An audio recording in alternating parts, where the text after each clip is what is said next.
Hi everyone, and welcome to my latest Meerkat Musings video, which is going to be about Formula 1. Because what I normally do is I normally preview the F1 season and I normally write it down, and this year I haven't gotten around to doing that. Partly because of being very busy at work in a new job, and also partly because I have been quite lazy. So if you've been expecting my F1 preview for whatever bizarre reason, I apologise that I've not been able to do it sooner. So, F1 2018 brings a few changes, like, for example, as you can see on the screen, the Halo device, which is a somewhat controversial idea. It is there for a good reason. It's there to protect drivers' heads, and it could well save lives. It may have saved Jules Bianchi's life if it had been available, but who knows? We'll never know the answer to that one. Some drivers don't like it. A lot of fans don't like it. I personally don't like it, but I can see why it's there. I do understand the point behind it, even if I really think it doesn't look very good. But it's not up to us, it's not up to the fans, it's down to the professionals, and it's all about driver safety. And I'm sure we can all agree driver safety does come first. The other major change that you may notice is the absence of the T-wing, which you can see there. This was a little flappy aerodynamic device on the back of most cars for the purpose of airflow, and the FIA have decided this device is to be gone for this year, so teams will have to find other solutions to getting the very best downforce they can. There are a few other little tweaks here and there, but I'm not going to bore you with all the details. Suffice to say, let's press on with the preview of the 2018 season. And we shall start at the top with Mercedes, the reigning champions. Mercedes have won the last 4 drivers' championships, I should say, and the last 4 constructors' championships. They have been very successful in terms of race wins and are the team to beat. They believe, and I can't say for how true this is, but they believe they may have an extra quarter of a second per lap coming out of their car this year. If that's true, then that's pretty bloody remarkable, because that's a huge increase in performance. It may not sound like a lot, but you work it out over the course of, say, for example, a 70-lap race, and that's a huge advantage, and that's purely from aerodynamic tweaks that they believe they've been able to do that. Now, as far as their prospects are concerned, they have to be favourites. They have a 4-time world champion in their lineup, the reigning world champion Lewis Hamilton, who's been the dominant force in Formula 1 over the past few years, and he'll be expecting to press on for title number 5 this year, especially if the car is, as is believed, going to be a step ahead of the competition. That doesn't mean it's going to be completely cut and dry for him, in the form of his own teammate, of course. But the biggest enemy to Hamilton's chances of winning the title will be Lewis Hamilton himself. His frame of mind, if you like. That will be the key factor, I think, in how he does. He can be quite prickly, he can be a little bit awkward sometimes with the media and socially, and I think he can sometimes let things get under his skin too much. And that will be the biggest stumbling block. It's going to be, as in 2016, for example, when things began to get on top of him, he went off the boil a bit. Could that happen again this year? Who knows? I have to admit, my impressions of Hamilton as a man were dented by 1 or 2 things he had to say over the winter. But as a racing driver, we have to remember he is one of, if not the most talented guys on the grid. And really, the only person who can stop him will be him, all things being equal. Now, if he does come up against, say, for example, a resurgent Valtteri Bottas, who, let's not forget, will be in the same machinery, then things could get interesting. And it will be interesting to see how Hamilton's relationship with his teammate develops if that happens as well. But I don't really see Bottas, as nice as he is, as reliable as he is, being a major threat to Hamilton this season. Bottas is talented. He can be quick. He won races last year. He went toe-to-toe with some established names, as he has done at Williams as well, and hasn't cracked under pressure. But he wasn't able, over the course of a 21-race season, to really live with Hamilton, and he fell off from the title battle quite quickly. It might be if there were no other factors in play, if, for example, Ferrari or Red Bull aren't threatening Mercedes, that Bottas can push on from there. But I'll be honest, I don't see it. I don't really see Bottas being the guy that's going to threaten Hamilton's title this year. Even if there are no other competitors on the grid, even if no other car comes close, like, for example, the Ferrari, which was second best last year, but not by much. Not by much. Ferrari made a huge step forward in 2017. In 2016, they failed to win a race. In 2017, they won several races and might have won more if not for some technical issues and one or two moments of madness from their drivers, in particular Sebastian Vettel, which I'll come to in a second. As far as 2018 is concerned, well, it's difficult to say, as it always is, because in testing the teams don't reveal very much, but Ferrari are very experienced. They are the oldest team on the grid. They know what they're doing, and if any team can produce a competitive car, it's them. Will they be challenging for the title? That is a tricky question.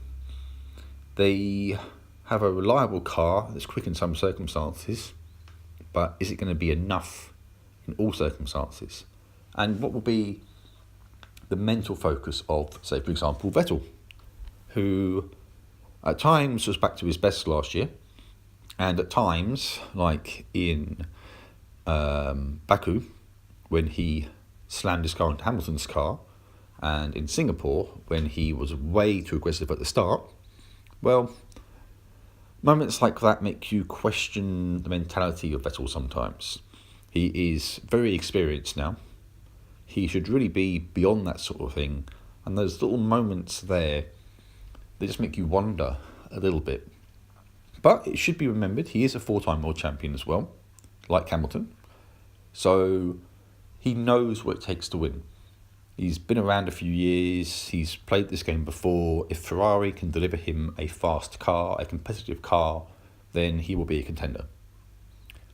So, personally, I'm no lover of Ferrari, I'll be honest, but I would not mind seeing a scrap for the title. Vettel's teammate, Kimi Räikkönen. I am, if I'm being honest, completely surprised he's still there.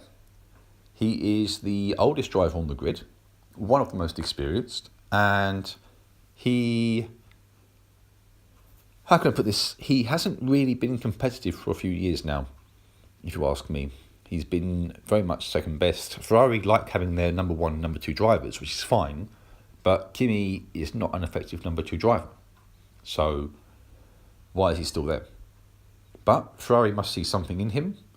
I would suggest he needs to up his game because there are younger, faster drivers than he is who will be having an eye on that Ferrari seat. Because I believe his contract is up at the end of the year. And even if it wasn't, that doesn't mean Ferrari still can't find a way to get rid of him. So, as I say, I'll be surprised if he's still there next year. I'm surprised he's there now. He has to up his game. Red Bull. Red Bull are arguably the team with the most exciting driver lineup on the grid, and the team with the biggest potential to leap forward. They have a lot of resources. They are ambitious. They remember being successful because they were successful quite recently, and they'll be very keen to get back there again. Their car could be the single biggest threat to the Mercedes this year. If they've made progress with the design, if Renault have been able to up the engine power even a little bit, then given that Red Bull tend to make very, very good cars, they could be a serious threat, especially on some tracks which require high downforce, like Monaco and Singapore. They have, in the shape of Daniel Ricciardo. Well, he's still comparatively young. He's younger than me, let's put it that way.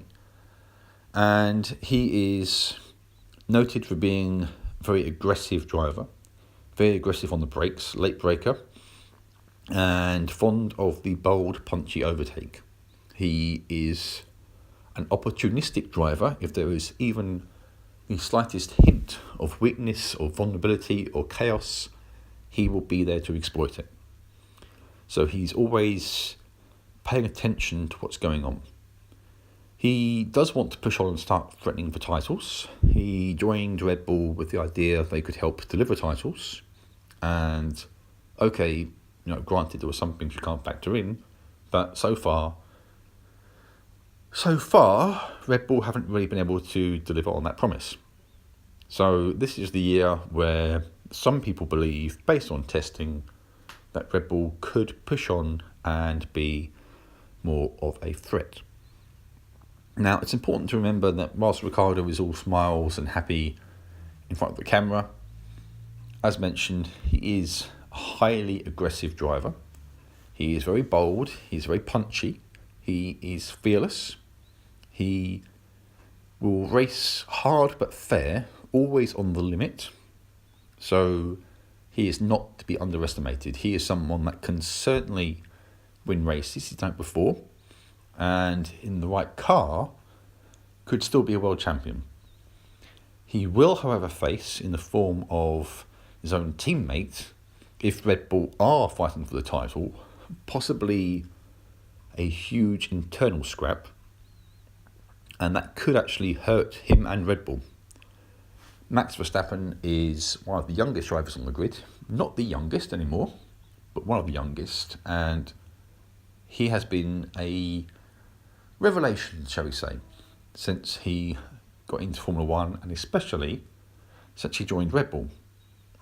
He was kind of catapulted into the Red Bull team in 2016 following some difficulties with Daniel Kvyat, who has since left Formula One completely. And in his very first race for Red Bull, what did Verstappen do? He won. Granted, there were extenuating circumstances involving the Mercedes, but nevertheless, Verstappen won. And he has gone on to win a couple of other races as well as putting together some pretty exceptional drives as well, like Brazil 2016 in the wet. If he and Daniel Ricciardo are fighting for the title, then things in that team could get very heated and very interesting. And it could, if indeed Red Bull are competitive and are fighting for the title, hand Hamilton and Mercedes the initiative. Onwards to Force India, who came fourth in the Constructors' Championship last year. And I like these guys. As a team, they don't have the resources of the big three. They're not loaded with cash, and yet they have managed to be fourth in the Constructors' Championship 2 years in a row. They have been, if you like, the best of the rest. They have scrapped for the odd podium here and there. They might even view themselves as being a bit unlucky not to have won some races yet. And in the form of Sergio Perez and Esteban Ocon, they have a combination of an experienced driver and a talented prospect. Both these guys are not afraid to go wheel to wheel with each other, which can produce some tense moments if you're a Force India mechanic. And they are both quite quick. Force India have a Mercedes engine, which is very handy for them, of course, and they'll be looking to continue the process of quietly evolving their car over the course of the next few months. They could yet score some podiums again this season. I would absolutely love, to see one of these guys win a race. It might require quite a few accidents, to be blunt, but I would absolutely love to see Force India take a win. I think the potential is there. They just need a generous slice of luck, and they just need one or both of their guys to have an absolutely blinding performance in the car. But it's not impossible, so we can keep our fingers crossed that maybe, just maybe, we'll see that happen this year. Between the two of them, I would say Perez will probably come out on top again, but Ocon may have one eye on the Mercedes seat next year, because there will be some contracts expiring this year. So depending on what happens, depending on how Ocon impresses, he might even have a crack at a Mercedes seat. We shall see. On to Williams now. Williams were 5th in the Constructors' Championship last year. They struggled somewhat, and they weren't too happy with how things went. This year they have radically overhauled their car, the result of new designer Paddy Lowe and his influence, which we'll see how his influence goes.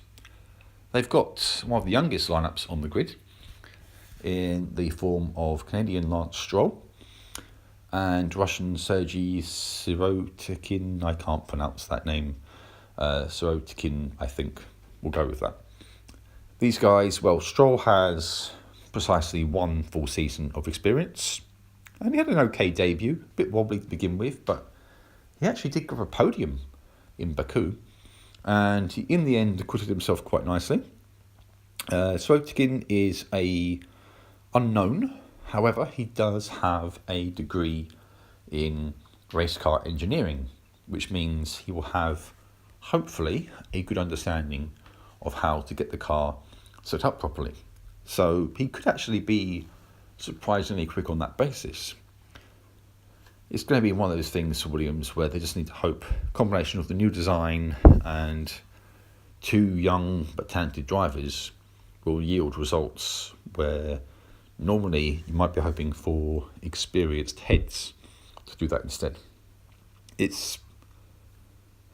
They're a complete unknown, to be honest, this season, Williams, in terms of the car, in terms of the drivers. Stroll will have a different season this season to what he had last season. Honeymoon period's over. Can he deliver this year? And can he lead the team? Because that's what he's going to be effectively asked to do. So a lot of uncertainty hanging over the Williams garage this year. At least that's what I would say. So I misjudged the timing on this video slightly. But anyway, it's difficult to say how they're going to do. That's the bottom line with Williams this year. One team that could be moving forward this season is Renault. They, what with being a works team and also being the team that supplies engines to Red Bull and McLaren this year, do bring a lot of experience. They are actually, as a team, they've gone away, they've come back, and they've done that a few times. And they have won races in the past. They have won world championships in the past. They do know what it takes to actually win. They powered Fernando Alonso's wins to the title in 2005 and 2006. And they also powered Williams to a great deal of success in the 80s and 90s. So they know what it takes to win. Can they do it this year? I don't think they're going to be winning races. Let's put it that way. However, they could make some forward progress. They do have the backing of, Renault, obviously. And because they're involved in other teams as well, they can get a lot of data on how to improve their car. In the shape of Nico Hülkenberg and Carlos Sainz, they have, in my view, two talented and quick drivers.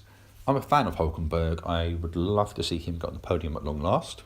I think he deserves to. I think he's been unlucky not to so far, really. And I think the time is coming where, he will grab a podium. Will it be this year? I don't know. I genuinely don't know. I hope so, because like I say, he deserves to. Whilst Carlos Sainz joined Renault quite late into last season, but he will bring enthusiasm because he will feel he's got a point to prove. He was passed up on the chance to join Red Bull. That was given to Max Verstappen instead. And Sainz will feel that he's owed a crack at something better. Renault are a team which are on the up. I think they will improve upon last season. And I think it was a good move on Sainz's part to get on board that particular boat when he did. They've got ambitions of winning titles by 2020, 2021, that sort of time, which might be a bit too ambitious. But then again, with the resources they've got, who knows? It's not impossible. Difficult, but not impossible. But like I've said, I want to see Hulkenberg nab himself a podium or two this year. I think he deserves that opportunity. Winning races this year, not going to happen. And podiums involve quite a bit of luck. But we'll see. Toro Rosso are where Carlos Sainz came from. And they're always seen as the Red Bull junior team. Maybe that's a little bit harsh, but they more or less are really the Red Bull junior team. They are tending to be used to develop drivers. They've got Honda engines this year as part of a very complicated little scenario involving McLaren and driver contracts and move arounds in order to get McLaren out of their Honda contract and get them Renault engines. The irony is, in testing, Toro Rosso were faring better than McLaren in terms of reliability. So, have Honda ironed out the kinks in their engine? Was there never really that much of a problem to start with? Was the problem more with the McLaren car itself? Who knows? So far, however, so good for the Toro Rosso-Honda partnership. They've got a very young, very inexperienced lineup this year. They've got Pierre Gasly and Brendan Hartley, who between them have only had a handful of races in Formula One. So a big ask for these two young guys here to see how they do, especially given that Toro Rosso tends to be used as a jumping off platform, if you like, by Red Bull. They tend to churn drivers around quite quickly in that team. If you're not good enough within a couple of years, then you either have to find another team or kiss your career goodbye. So no pressure, but there's a certain measure of expectation there that you prove yourself, which could be difficult, of course, given the limited resources of the team. But on the other hand, who knows? If Honda have actually managed to gel and click, watch out for them. With Haas, well, they are the youngest team on the grid, and they will be hoping to improve upon the last couple of years. It's never easy being new. There are established teams with more resources and a better understanding of how the game is played, shall we say, especially in terms of the politics off the track and in terms of how you use the resources you've got. They do have, in the shape of Romain Grosjean, a guy who has turned things around dramatically. Back in 2012, with all the accidents he was causing, you might have questioned his long-term career plans, but he has emerged as the leader of the team, and he was in fact the only one of the two Haas drivers, the other one being Kevin Magnussen, to score any points for the team last season. So he very much took the bull by its horns. Haas have a Ferrari engine. Whether that will give them a serious chance of challenging for lots of points is hard to say. But if they are challenging for points, then I suspect it will once again be Grosjean that's doing the charge. Magnussen is okay, but I don't think he's brilliant.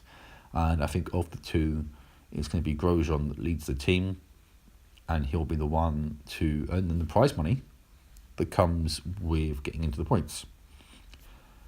Beyond that, where they're going to go as a team, I really don't know. Yes, they've got this alliance with Ferrari, if you like, but it's only going to take them so far. So I'm not going to keep my hope out for them.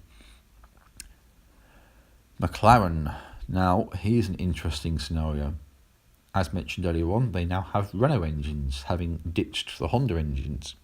The McLaren-Honda partnership back in the 80s and 90s was one of the all-time greats. They were an incredible team. Now, well, their partnership with Honda has come to an abrupt and dejected end, with no wins, no podiums, and very few points compared to other teams. McLaren, well, they suffered. But when you see Honda powering Toro Rosso and looking quite good, you have to ask yourself, especially in light of the reliability problems that McLaren had with their Renault engines in practice, how much of this is down to McLaren rather than the engine? Something is up there.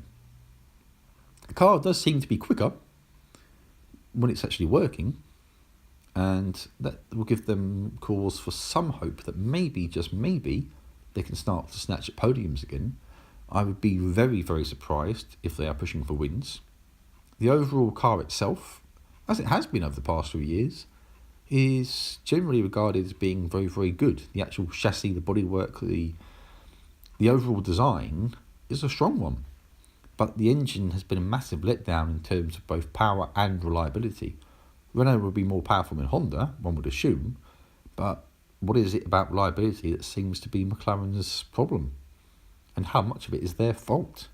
Because, as I say, something has to be going on there for them to have the same problems with Renault, at least at the start, that they had with Honda. Maybe by the time of the racing, these problems will be gone. And one guy who'll be hoping desperately for that will be Fernando Alonso. Alonso is a two-time world champion. He is widely regarded as the most talented guy on the grid, or certainly one of the most talented guys on the grid. And he will be incredibly frustrated with the past few years. In fact, on a few occasions, that frustration did boil over a little bit, and we did see him say a few things on race day that betrayed how he was really feeling. Out of the car, talking to the press, he would make the right noises, but in the heat of the moment, when perhaps things were at their most honest, we knew exactly what Alonso thought about the Honda engines. And he'll be desperate, absolutely desperate, to get back to winning ways. I think he deserves another championship. I really do think he's good enough to win another championship, even now. He might be 36, he might be entering into what he might consider his twilight spell, if you like, but he's kept himself in good shape. He's a good driver. He's incredibly talented. He can wrestle a huge amount of performance out of the car, and with half a chance, he can get results. The car, however, needs to take a dramatic step forward for that to happen. So we'll have to wait and see. Another guy who will be hoping for that will be Stoffel van Dorn, Alonso's teammate. He will be under more pressure this season because he'll be under more scrutiny this season. Last season, with a miserable car, it might have been regarded as a free pass. This season, if the Renault engine comes good and McLaren are more competitive, then Van Dorn himself will be expected to be more competitive. So he'll have to demonstrate he can deliver on that. Finally, we come to Sauber, who are bringing up the rear, as they have done for the past few years, sadly for them. They have got Marcus Ericsson, in their driver lineup, and you know what? I can't actually remember who the other guy is, which is rather embarrassing.